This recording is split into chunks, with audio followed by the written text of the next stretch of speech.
certaines rencontres semblent écrites dans le ciel. Ces moments où le monde s'arrête, où l'on croit reconnaître dans l'autre une partie de soi. Pourtant, que se passe-t-il lorsque le doute s'installe, lorsque chaque jour apporte son lot de tensions silencieuses? Lorsque l'univers, par des signes subtils, semble murmurer que cette histoire n'est peut-être pas celle que l'on croyait? Nous avons tous connu cette sensation étrange, un malaise persistant, comme un poids invisible qui grandit au fil du temps. Ce n'est pas une dispute, ni une trahison flagrante. Juste une intuition, de plus en plus forte, que quelque chose ne s'aligne pas. Que l'amour, au lieu de nous porter, nous épuise.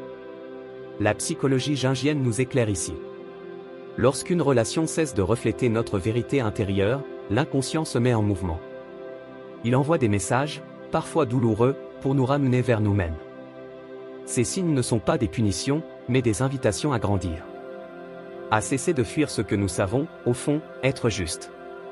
Si vous avez déjà ressenti cette tension entre l'attachement et la liberté, entre la peur de perdre et le besoin de vous retrouver, ceci est pour vous. Parfois, aimer signifie aussi lâcher prise. Non par faiblesse, mais par respect pour votre propre lumière. Au début, tout semble parfait. Les regards, les rires, ces instants où l'on se sent enfin compris. Puis, lentement, les fissures apparaissent. Des mots qui résonnent différemment, des silences qui s'alourdissent. Ce n'est pas forcément dramatique, juste une impression tenace que quelque chose a changé. Que la magie des premiers jours s'est évaporée, laissant place à une réalité plus complexe. Selon Carl Jung, cette désillusion fait partie du processus. Nous projetons sur l'autre nos attentes, nos rêves, nos manques. Et quand la réalité résiste à ces projections, le conflit naît. Ce n'est pas l'autre qui a changé, mais notre perception. L'univers, alors, commence à nous parler à travers ces dissonances. Un sentiment de fatigue inexplicable, une irritabilité qui surgit sans raison. Ces émotions ne sont pas des accidents, mais des messages. Peut-être avez-vous déjà vécu cela, une dispute qui éclate pour un détail insignifiant, mais qui cache une blessure plus profonde. Ou cette sensation de marcher sur des œufs, comme si chaque mot risquait de briser un équilibre fragile. Ces signaux ne doivent pas être ignorés. Ils révèlent une vérité essentielle, certaines relations nous éloignent de nous-mêmes au lieu de nous rapprocher. L'amour ne devrait pas exiger de se perdre pour exister. Si vous vous reconnaissez dans ces mots, écoutez cette petite voix intérieure. Elle sait, bien avant votre raison, ce qui est juste pour vous. Les rêves aussi parlent. Ces nuits agitées où vous vous réveillez le cœur battant, sans pouvoir expliquer pourquoi. Ces scènes répétitives où vous courez sans avancer, où vous criez sans son. L'inconscient utilise ce langage symbolique pour nous avertir lorsque quelque chose ne va pas. Dans une relation qui n'est plus alignée, les songes deviennent souvent plus troublants, comme si l'âme tentait désespérément de se faire entendre. Vous avez peut-être remarqué d'autres signes étranges. Ces coïncidences qui vous arrêtent net, une chanson entendue au hasard qui résume exactement votre situation, un livre qui tombe ouvert sur une page particulièrement parlante. Jung appelait cela des synchronicités, ces moments où le monde extérieur semble faire écho à votre paysage intérieur. Ce ne sont pas des hasards, mais des clins d'œil de l'univers. Le corps aussi a son langage. Ce poids constant dans la poitrine en leur présence. Ces migraines qui surviennent toujours avant les rendez-vous. Ces mains qui tremblent sans raison apparente. La sagesse somatique est souvent la première à sonner l'alarme, bien avant que l'esprit n'ose admettre la vérité. Si plusieurs de ces éléments résonnent en vous, posez-vous cette question cruciale, est-ce que cette relation me nourrit ou m'épuise? La réponse, vous la connaissez déjà. Il ne reste qu'à avoir le courage de l'entendre. Il arrive un moment où les excuses ne suffisent plus. Où l'on ne peut plus attribuer cette fatigue persistante au simple stress, où ces larmes qui montent sans prévenir trahissent une vérité qu'on refuse de voir. On s'accroche à l'idée de ce que la relation pourrait être, plutôt qu'à ce qu'elle est réellement. Cet écart entre l'espoir et la réalité devient un gouffre qui nous consume silencieusement. Les anciens parlaient de « nœuds » dans la gorge ou la poitrine, ces blocages physiques qui apparaissent quand nos émotions n'ont pas de voix. La médecine moderne confirme, le corps enregistre tout. Ces maux de dos inexplicables, ces insomnies récurrentes, ces allergies qui s'aggravent soudainement, autant de signaux que quelque chose, au plus profond de nous, crie pour être entendu. Pourtant, nous résistons. Par peur de la solitude, par habitude, par loyauté envers ces promesses échangées dans un autre temps. Mais à force de nier ces messages, ils prennent des formes de plus en plus bruyantes, crises d'angoisse, maladies chroniques, accidents répétés. comme si la vie nous poussait dans nos derniers retranchements, nous forçant à regarder en face ce que nous fuyons. Il existe pourtant une autre voie, celle de l'écoute bienveillante envers soi-même. Pas besoin de décision radicale dans l'immédiat, juste commencer par reconnaître que ces symptômes ont peut-être quelque chose d'important à nous dire. Après tout, notre être tout entier conspire pour notre vérité. Les relations toxiques ont un étrange pouvoir hypnotique.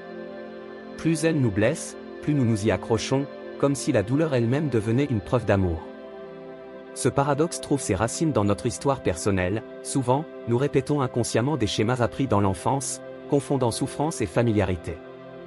Prenons un instant pour observer ce cercle vicieux. Après chaque dispute ou déception, vient cette phase de réconciliation intense, ces moments de tendresse exacerbés qui nous font croire que, cette fois, ce sera différent. Les neurosciences expliquent ce phénomène, le cerveau libère alors des substances chimiques créant une dépendance émotionnelle aussi puissante que certaines addictions. Pourtant, entre ces pics d'intensité, il y a le quotidien. Ces matins où l'on se réveille avec un vague sentiment de tristesse. Ces conversations qui tournent systématiquement au désaccord. Ces compromis qui, petit à petit, érodent notre identité. La vérité est souvent simple, un amour sain ne devrait pas demander autant d'efforts pour être vécu. Si vous vous reconnaissez dans ces mots, sachez qu'il existe une issue. Le premier pas, le plus courageux, consiste simplement à nommer ce qui est, sans phare ni illusion. Ce n'est pas un acte de renoncement, mais au contraire le début d'une véritable libération. Lorsque nous persistons dans une relation qui ne nous correspond plus, c'est souvent par peur de l'inconnu. Et si je ne retrouvais jamais cette connexion ? Et si je regrettais mon choix ? Ces questions paralysantes nous maintiennent dans des situations inconfortables, comme si l'incertitude du changement était pire que la certitude de la souffrance. Pourtant, observez autour de vous, la nature nous enseigne constamment l'art du lâcher-prise. Les arbres perdent leurs feuilles sans garantie qu'elles repousseront. Les fleurs fanent pour laisser place à de nouveaux bourgeons. Ce cycle naturel de mort et renaissance est inscrit dans chaque cellule de notre être. Pourquoi croirions-nous que l'amour échapperait à cette loi universelle ? La peur nous ment. Elle nous persuade que nous sommes incapables de rebondir, que le bonheur passé était le seul possible. Mais l'histoire personnelle de chacun prouve le contraire. Après chaque fin vient un nouveau commencement, souvent plus riche que ce qu'on aurait osé imaginer. Prenez un instant pour respirer. Fermez les yeux et imaginez-vous libéré de cette peur. Quel espace s'ouvrirait en vous ? Quelle possibilité nouvelle apparaîtrait ? Ce potentiel existe déjà, il attend simplement que vous ayez assez foi en vous pour lui donner sa chance.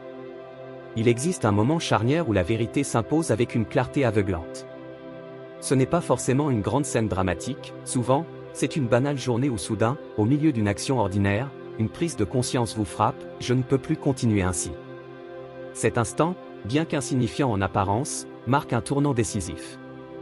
La psychologie appelle cela le point de bascule, ce seuil où le désir de changement dépasse enfin la peur de l'inconnu. Il survient quand on réalise que le prix à payer pour rester est devenu plus lourd que celui de partir.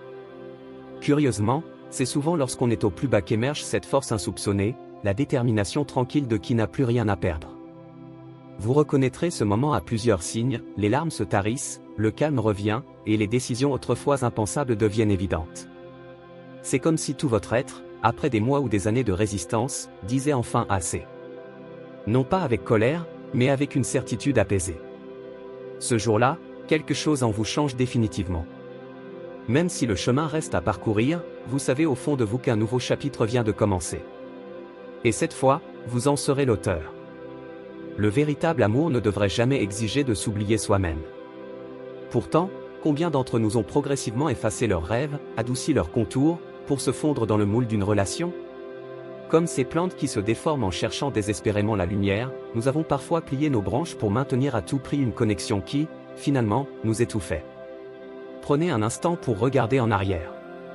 Qui étiez-vous avant cette relation ? Quelles étaient ces petites choses qui vous faisaient vibrer, ces passions que vous laissiez timidement s'exprimer ? Ces parties de vous n'ont pas disparu, elles attendent seulement d'être redécouvertes, comme des lettres oubliées au fond d'un tiroir. Le processus de retrouvailles avec soi-même commence par des gestes simples, dire non sans culpabilité, exprimer un désir longtemps réprimé, réserver du temps pour ce qui nous anime véritablement. Chacun de ces actes, aussi minime soit-il, est une déclaration d'amour à sa propre existence. Rien ni personne ne devrait vous demander de vous réduire pour être aimé. La bonne relation, celle qui vous attend peut-être encore, sera celle où vous pourrez grandir sans crainte, où votre lumière ne sera pas perçue comme une menace mais célébrée comme un cadeau. Parfois, la vie nous met face à un miroir brutal. Une rencontre fortuite, un voyage solitaire, ou simplement un moment de silence révèle soudain à quel point nous nous sommes éloignés de nous-mêmes. Ces prises de conscience font mal, mais leur douleur est salutaire, comme celle d'un membre engourdi qui reprend vie. Les anciennes traditions parlaient de « nuit noire de l'âme », ce passage obligé où tout semble s'effondrer avant de renaître. Aujourd'hui, la science confirme, les périodes de rupture déclenchent une restructuration neuronale profonde. Le cerveau se réorganise littéralement pour créer de nouvelles connexions, plus alignées avec notre vérité actuelle. Vous avez peut-être remarqué ces signes de transformation, des goûts qui changent, des amitiés qui se distancent naturellement, une nouvelle attirance pour des lieux ou activités qui ne vous parlaient pas avant. Ce n'est pas un hasard. Votre être entier se reconfigure, préparant le terrain pour une version plus authentique de vous-même. Résistez à la tentation de combler ce vide trop rapidement. C'est dans ces espaces apparemment vides que germent les graines les plus fécondes. Laissez-vous le temps de redevenir ce que vous n'auriez jamais dû cesser d'être. Un matin vient où l'on se réveille différent. Sans fanfare, sans drame. Juste cette certitude tranquille que la page est tournée. Les souvenirs sont toujours là, mais ils ne font plus mal. Ils font partie de vous, comme les cicatrices font partie de l'écorce des arbres marques du passé qui n'empêchent pas de grandir. Vous remarquez alors des détails qui vous auraient échappé avant, la douceur du soleil sur votre peau, le goût particulier de votre café du matin, cette mélodie qui vous fait soudain sourire sans raison. Ces petits bonheurs simples, longtemps occultés par le bruit d'une relation en souffrance, redeviennent des trésors. L'étrange alchimie du temps a fait son œuvre. Là où il y avait de la douleur, se trouve maintenant une sagesse précieuse. Vous comprenez enfin que certaines rencontres ne sont pas des destinations, mais des passages. Leur véritable cadeau n'était pas de durer, mais de vous révéler à vous-même. Et si, aujourd'hui, vous croisiez cet ancien amour dans la rue? Peut-être échangeriez-vous simplement un sourire paisible, reconnaissant pour les leçons apprises, libéré du poids des regrets. Car vous savez désormais que le véritable amour, celui qui vous attend, ne commencera jamais par une abdication de soi. La boucle est bouclée. Votre histoire continue, plus légère, plus vraie.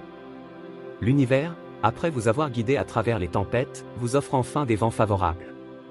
Il ne reste qu'à hisser les voiles.